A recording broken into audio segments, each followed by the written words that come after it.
What's up, everybody? This is episode number 2 of V3 Cast. I'm Steve Green. I'm Aaron Green. And I'm Greg Maston. All right, we got a handful of fun stuff for you on this episode. The first thing that we want to mention, though, is our Black Friday sale. We got to take care of business first, Aaron. We got to pay some bills because this podcast stuff's not free. We have our Black Friday sale coming up.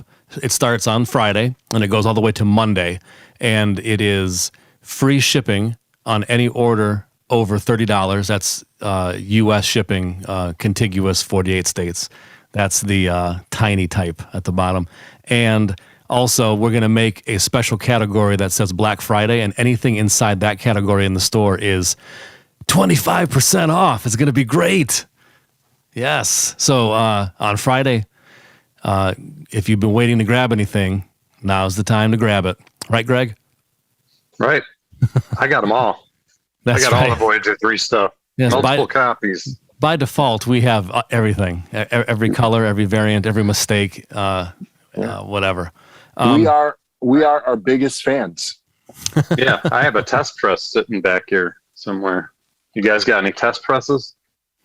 I do. I have a test press with plain white paper, and it says V3 test press. It's great.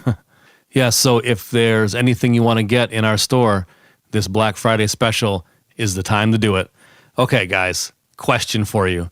Have you seen the trailer for the Beatles Get Back? Oh, quite a few times, yes. I cannot wait. Man, this thing's going to be off the hook. It's basically like time traveling, and you worked in the studio, and you were there for the whole, all the sessions, and you get to see what's going on. I can't wait to watch it.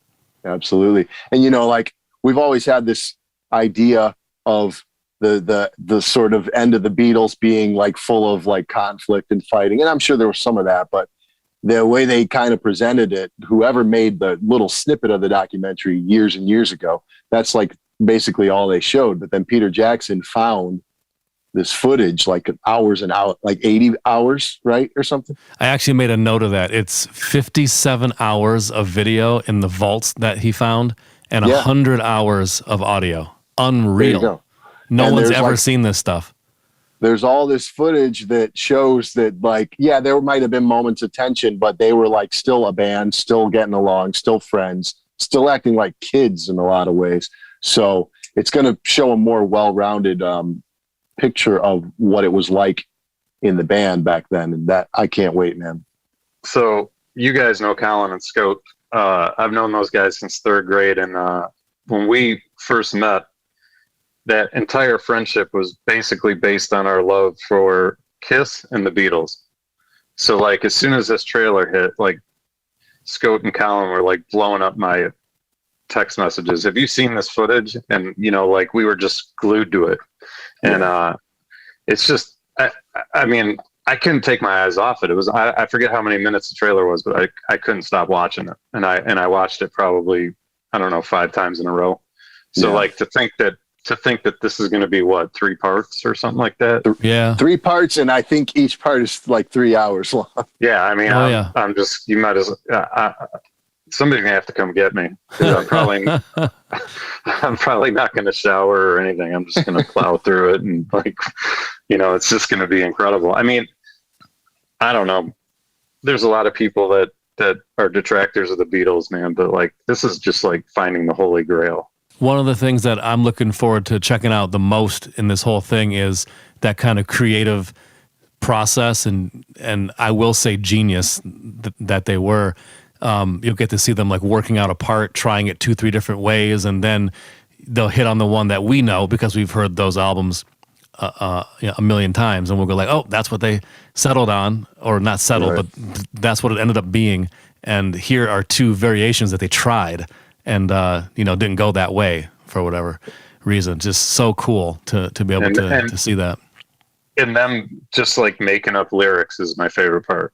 Just placeholder lyrics are always my favorite part, because John Lennon is so good at it. He's just say this for now, it doesn't matter. We'll change it later. Right. Totally. Oh yeah. One of the things that Peter Jackson was saying in this one piece that I saw on YouTube, I think it was from 60 Minutes, is he originally came across this. I think it was during COVID or toward the ramp down of COVID, maybe like summertime or something. And he was working in London for some other reason.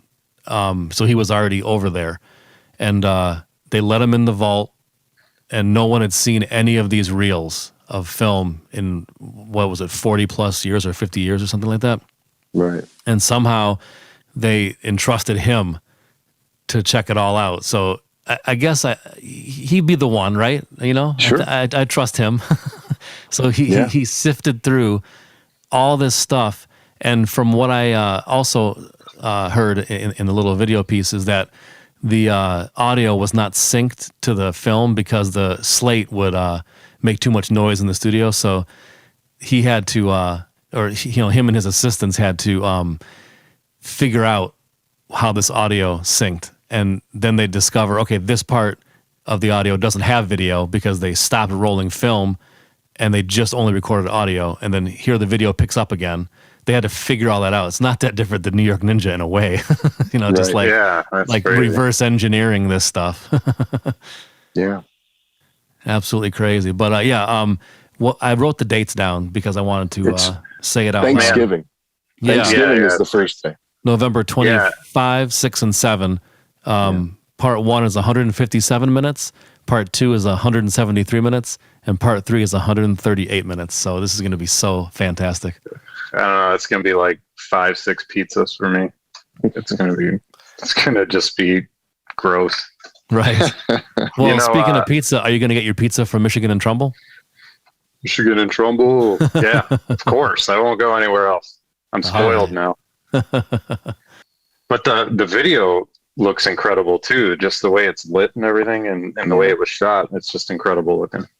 One other little technical bubble, because I'm always paying attention to that type of stuff. But they have some kind of a new computer program, some kind of an algorithm, or AI maybe even, that was able to distinguish like instrument noise from each one of their voices. So when they're like, if they're playing in the room and John leaned over to Paul and said something, for example, the AI got rid of the music a bit and focused on the voice so you can actually hear what they were kind of saying to each other during that little time, when if it was just normal, you probably couldn't pick it out because it would just kind of be blended with the room noise and somebody testing the guitar or hitting the drum or something. So now it's been like kind of filtered out somehow. So you're going to be able to hear like everything. It's crazy. That's awesome. Yeah, if they could only invent that for a practice space room, you guys would probably be thrilled, right? You could just turn the drums down while you're trying to have a conversation. Yeah. Drums have good timing like that, don't they? Right. Aaron, you trying to say something? Yeah, I'm trying to tell you about this movie. This movie that I watched. This movie I watched this weekend. Greg, hold on a second. Hold on, let me practice my double bass. I got to work on that. That's right. And some quads. There's some quads in there. Just as much much sound as possible. Right. Yes. And guitarists never do that stuff to people. They never just noodle on the guitar while somebody's trying to talk. They wouldn't do that because we're not inconsiderate. What were you playing the last time? Some Tom Petty song? Yeah, you're always playing like Free Fallin' or something. I like to play some Tom Petty when we're at practice. I'll play some. I might play some Bruce Springsteen. I might play lots of. What else? Every once in a while, too, somebody busts out some Obituary. We'll play some Obituary. Yeah. Oh yeah, that drum intro. What's that song? The Don't Care. Speaking of quads. Yeah. Yep. Exactly. And there's this one that is kind of famous at rehearsal, and I just heard it the other day on the radio, and I'm like, oh, we always play this one. Oh yeah, Boys of Summer. Yeah. Oh, yeah, that's a go-to. Yeah, that's a big time classic. Yeah, Aaron will play that when you're talking for sure. That just that opening riff has all the atmosphere that you could ever want in a song ever. Yeah, it's like that reverbed out clean guitar. Bow, ba-da-dee down, ding, ding, ding. It's perfect. It's It perfect. is, man. Sometimes I'll dedicate a half hour of practice to learning the intro to Stargazer. It just happens. That happens. And then I'll like record it. Go ahead, do it again. Perfect. Exactly. It was perfect, but I wasn't recording. Do it one more time. One more time. From the top with feel.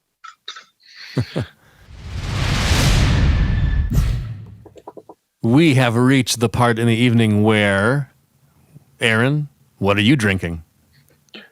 Basic right now. Basic. Coors Banquet. Can you get Coors that? Banquet. Coors Banquet. That's It's a a fancy, good- like stout little bottle. It's a stout bottle. It's retro. It's a good, solid, tasty beer, I'm not. but it's plain. It's normal. Nothing Okay. fancy, but it's great. And also, this is the beer of choice for Johnny Lawrence in Cobra Kai. Anytime he's drinking a beer on that show, which is quite often, it's Coors Banquet. So his apartment is littered with them. Perfect, What man. are you drinking, Greg? Well, people will soon find out that I'm the beer snob of the three of us. So I'm gonna hold it back because Steve yells at me if I wash it out too close to the camera. This is That is called the coolest can I've ever seen. Hawaiian Hammer IPA. I'm an IPA guy, and that's just how it's going to be. You know, let me read the brewery on this. Holzlager. And I got this from my sister-in-law, Meredith. She brought it all the way from Chicago. So that's what I'm drinking. Is that brewery in Chicago? It's out that way. Okay. I don't know exactly where it's at. It was, and it's my favorite kind of beer, free beer. Right on. Hey, kudos for one of the coolest can designs I've ever seen. So Hawaiian Hammer IPA. Give it a try sometime. Go ahead. Okay. Give it a try. You might like it. What about you, Steve? I have Monster. coffee tonight. Nope, coffee. Coffee. Cafe Bustelo. I just made an Americano, basically espresso, and then I add extra water to make it like a full cup of coffee. Cheers. Sweet. Another thing I'm getting super excited about here because it kind of ties in. The last episode we talked about our first show back from having all that break over the pandemic and recording New York Ninja. So we were anxious to get back on stage, but now that we're done with that show, we have a little bit of time because we're not going to book any more shows this year. So guess what we are going to do now? We're going to start playing Dungeons and Dragons. It's been a long time. I haven't played in a very long time. Shame. I'm disappointed in myself because of that, but now's the time. We're gonna fire it up. We're gonna be playing first edition Dungeons and Dragons. I'm fully aware that they're on fifth edition now, but I did some research. No, I did research on what made second edition what it was, third, 3.5, 4, and 5. And at the moment, it just seems like first edition is what sets right in my head. I'm not saying we'll never play fifth edition, but for right now, first edition. So we're gonna have a little character creating session soon, probably after Thanksgiving time because that's gonna be busy. But I'm looking forward to it for sure. Yeah, we're gonna get some old school guys in there too. Scout's gonna play if we can set it all up. And Scout is the best at naming characters, by the way. Oh yeah, his character names cannot be touched. No. Give us just one example because the people might be going, well, yeah, what? What do you mean by that? How cool is the name? So tell them, Greg. I can give you two, and these are straight from my third grade brain because this is what we used to do: is create D&D characters with the most insane names possible, and we were always trying to outdo each other. So I can't say for sure if it was either Colin or Scout that named both of these, but I know that it was during that same time period. But so there was Dim Della Rolcho Molson Cisfercrim. That was one of them. Say that one more time. It's hard to say. Dim Della Rolcho Molson Cisfercrim, I think is how he said it. You'd have to ask him. He's a master. But and then there was another guy, and this might have, I can't remember if he was Colin or Scoats. Those guys would know. We'll have to have him on this podcast when we start playing D&D. the other guy, the other guy that stands out is Ogo Gisk of Mungadar. So is the last part of it? Did you say of? So that he's from there? Is that what you're saying? I don't think so. I think that's just the way the letters lined up. Okay. Just his name. Yeah, he's not from Mungadar. It's just his name. That's right. We don't know where he's from. It doesn't matter. You don't need to where worry about that. You don't need to worry about where he's from. So I would play D&D with these guys, and I was totally out of my league because I am just not creative like that. So like their names were awesome and mine were terrible. So I'm hoping to redeem myself when we play now. There you go. From my angle with this, like you guys got to play when you were kids. I always wanted to play, but I didn't know anybody who had the books except for you, Steve, but you lived in Florida. So there was nothing we could do about that. Right. And I always wanted to play. I dreamed about playing. That's going to be awesome. And Bob's going to be there too. That's right. Our buddy Bob, who used to be in our old band, Forge. One of the things we used to do when we played D&D is we would, there was, what was the name of that magazine? Was it Dragon? Dragon magazine. Yeah. So we were so wrapped up in D&D that we would go to the library and, whether or not people use the library in this way anymore, I'm not sure, but so they would get Dragon magazine and we would go up there and we would just photocopy the whole magazine. We just, like, I don't know how many dimes we had to pump into the Xerox machine, but we would just photocopy the whole Dragon magazine. So like one of the things we got out of one of those magazines was good hits and bad misses. And I know I've talked to Steve about this, and I don't think we're going to use it. Well, maybe we will. Like that is a legendary table, but I was thinking of doing kind of a hybrid of that where I would only utilize it if you rolled a 1 or something like that. If you roll a really bad number, then you might miss and cut your leg off or something. Yeah. But like the way Colin and Scout and I played, like good hits and bad misses, like you just were not long for the world because if you roll bad, you basically chop your arm off. Right. Yeah. It's a little bit too drastic. And you bleed to death. It's great. Okay. So I've been going back in time a little bit again and checking out a couple of John Liu films, specifically the 2 he did just before New York Ninja. It's called Ninja in the Claw of the CIA, or it's also called Made in China. Depends. What country? Those titles don't correlate at all, but go ahead. They don't make any sense. No. But something, okay, so big concept first is I enjoyed it for sure. Finer details now, it's zany. John Liu just writes crazy. He does. I think I'll say he's super creative and he's able to do a lot with not much as far as like maybe budget or production reach. He's very creative though. Always adds these little things that don't cost any extra, but add a little something extra to the story. And a lot of times they're off the wall. So Ninja in the Claw of the CIA was no exception. It's got just all kinds of craziness to it. I don't want to spoil it if anybody wants to watch it, but at some point though, he has to kind of up and leave where he was at originally, which is like this training camp for the CIA. He's trying to train some martial artists or soldiers, I guess if you will, to be better fighters through this hypnosis type thing. And he has a twin brother that he only talks to across the swimming pool, way across the other side of the backyard. Yeah, I saw that clip in the New York Ninja the documentary. Yeah. But he just writes zany, and I'm not saying that in a negative way whatsoever because I dig it. I got to see exactly where he was coming from to do New York Ninja and all the kind of zaniness that's in that. It's just what he does. It's not unique to New York Ninja to me at all. It's just that's his style. It's fun.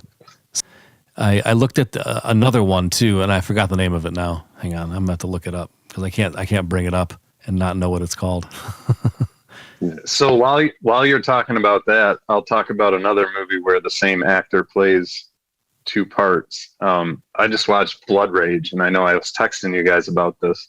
Yeah. because it's on Shudder, so I got a Shudder subscription not too long ago. And so Blood Rage, I've never even heard of it, but the whole thing is like there's two brothers. One of them is like a homicidal maniac and kills a guy in I guess it would be a drive-in movie, but he blames it on his brother. He like smears blood all over him. So his mom goes through her whole life believing that the one son is crazy and the other one isn't. And she's living with the one that's a homicidal maniac, So Right. it was actually just, I mean, again, we've talked about this before. I'm like super forgiving at this point in my life Right. of things that aren't very well done, So Yeah. I don't know. I think you guys would like it, but like the guy who plays the guy who plays both parts is really, really. I don't want to give too much away, but you just have to watch it. And then like the woman that plays his mom, she is probably the most over the top character in the whole movie, and some of the decisions she makes about how to to play that character is really interesting and fun. But here's the best part: it's a Thanksgiving horror movie. Oh, really? So if you want a good horror movie to watch during Thanksgiving, this is your movie. Oh yeah, cool. So I always try to find a horror movie or a sci-fi movie that applies to the time frame, right? So like around Christmas time, I'll start watching Gremlins and Die Hard and all the ones that are sort of loosely based around Christmas. Right. But if you don't have a Thanksgiving movie in your roster, this is a good one. All right. Well, that sounds great. And it's really not that bad. You know what I mean? Like it's good enough.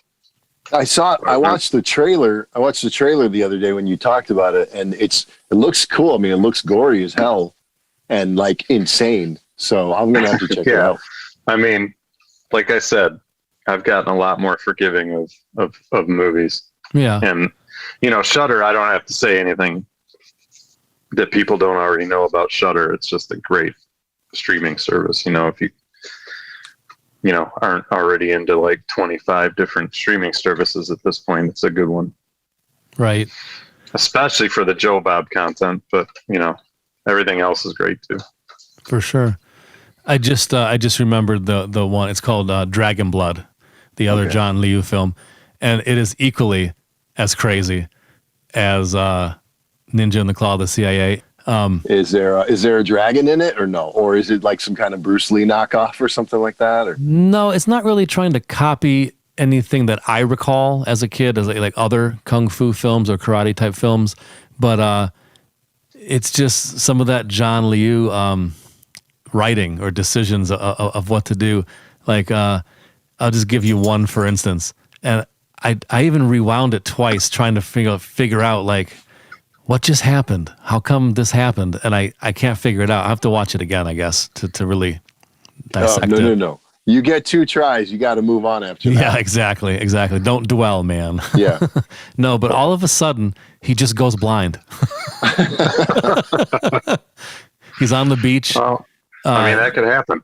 Yeah, he's just blind. He wakes up frantic. And he's like, I can't see. I'm blind. But I say that, I though, think you're killing Aaron. I still like the movie. I still liked it. Is he dealing with some intense emotional trauma? Like, is he hiding some guilt or some, something he's trying to wrestle with his whole life? Anything like that? Well, absolutely. Yes. There you go. Yeah. So that caused it, perhaps. Okay. Fair enough. So then he has to train.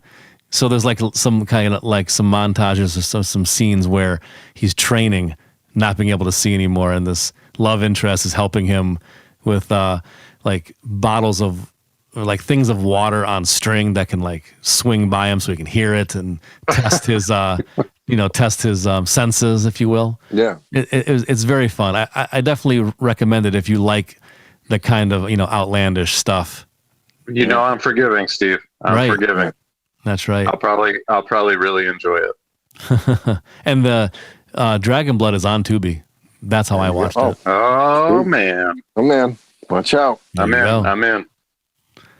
For For me, it hasn't been a movie, at least in the last couple of days. It's the first episode of Cowboy Bebop on Netflix. I've heard about this. And it's a Japanese anime. Well, it was a Japanese animation that they adapted into a live action, and it's from the animation is from 98. So it's been like a long time that this has been around, and the casting is great. The main characters, look like their counterparts in the anime, and it's super cool. Like, I know that there have been some people criticizing it, but see, I don't have any baggage. I never watched the anime. I don't know anything about it. I just know how they looked. I've heard of it before. Yeah. So I'm not comparing it to anything. I'm not bogged down in all that baggage. I'm just watching it for what it is.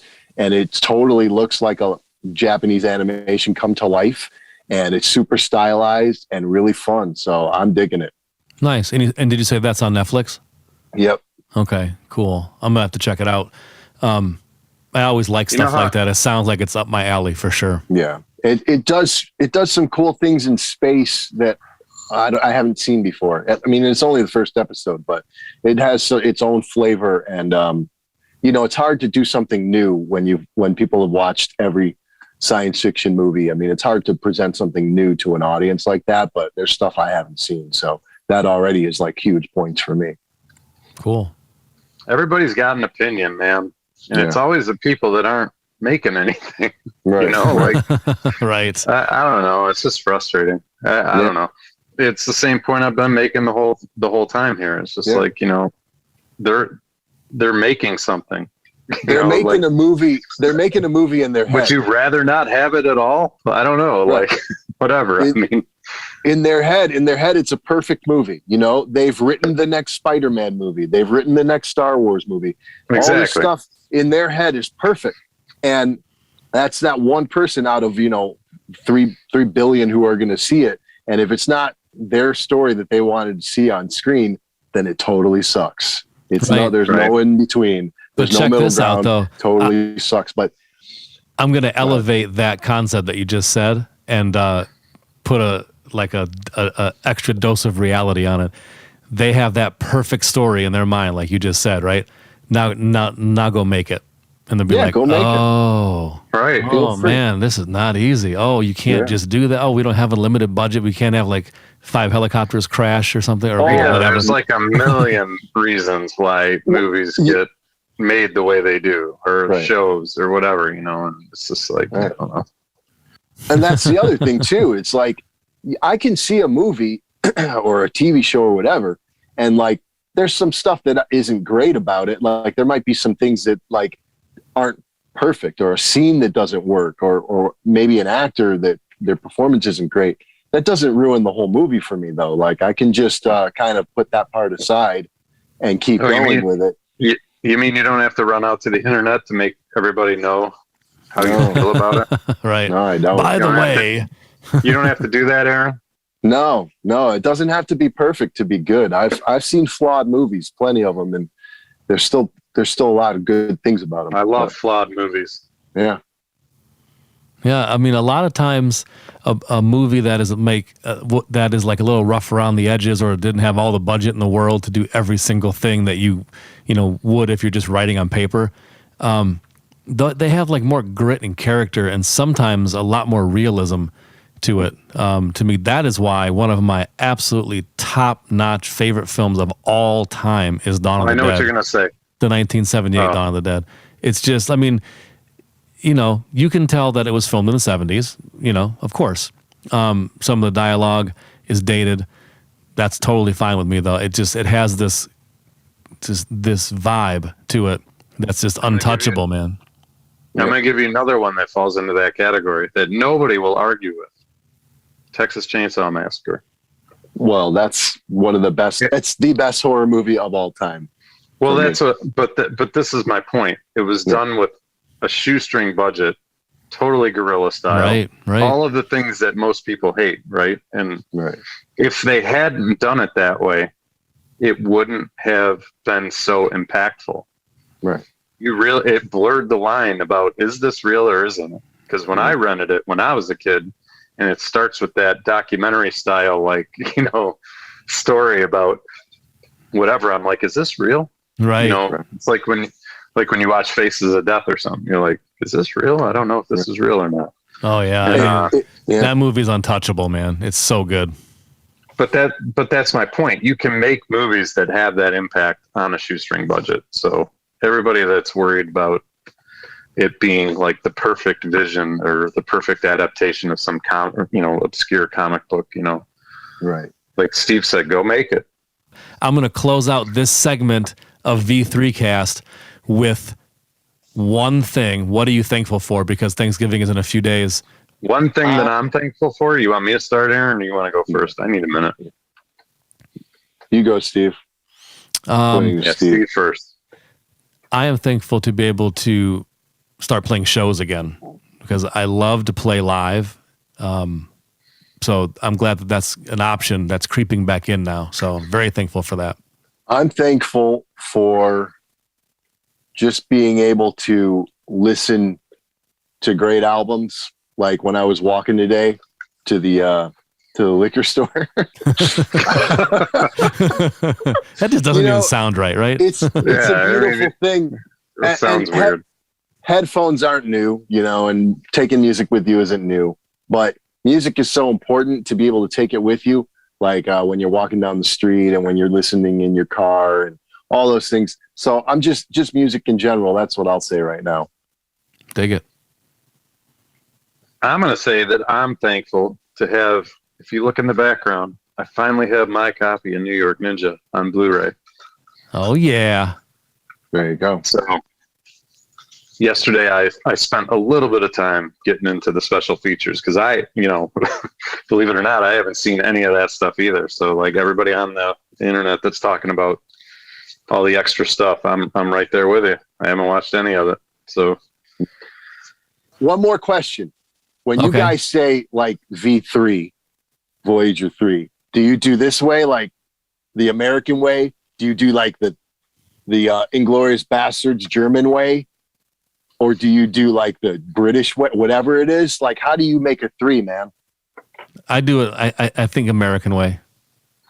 Yeah. 3. This is how I was taught in school. Yep. All right. Just making sure. For better or for worse or whatever, that's how I do it. Yeah. But all 3 of them still communicate 3, so that's a good thing. That's true. But if we were in that situation in Inglourious Bastards, where we're trying to infiltrate the Nazis, right, and like spy on the bastards, we would all end up dead in that bar. That's all I'm saying. That's right. We would be dead. Like I said, at least we would take them with us. The Nazi, we're taking those Nazis out with us. Bam, bam. Yeah. Third best. Third best. Exactly. Oh man. Buongiorno. Man, I gotta watch that again. It's been probably 2-3 years since I've seen that. So I just absolutely love it. Yep. All right. So what did we learn today? We learned that there's a Beatles documentary of long lost footage coming out called The Beatles Get Back. I can't wait to watch it. We learned what movies that we've been watching lately. We learned what we've been drinking lately. And to close it out, we got to bring up our sponsor one more time. It's the Voyager 3 store, voyag3rstore.com. Our Black Friday sale is starting on Friday. It is free domestic shipping on all items, $30 orders or higher, and everything in the Black Friday category that will appear on Friday morning. Everything in that category is 25% off. So we're going to throw some fun stuff in there for sure. So thank you very much for listening. Everybody have a great holiday weekend here in the States. And this is... Go to Michigan and Trumbull Pizza when you're in Detroit. And listen to Enslaved. That's right. And listen to King Crimson. There you go. So we'll see everybody on the next V3 cast. Take it easy. That's right.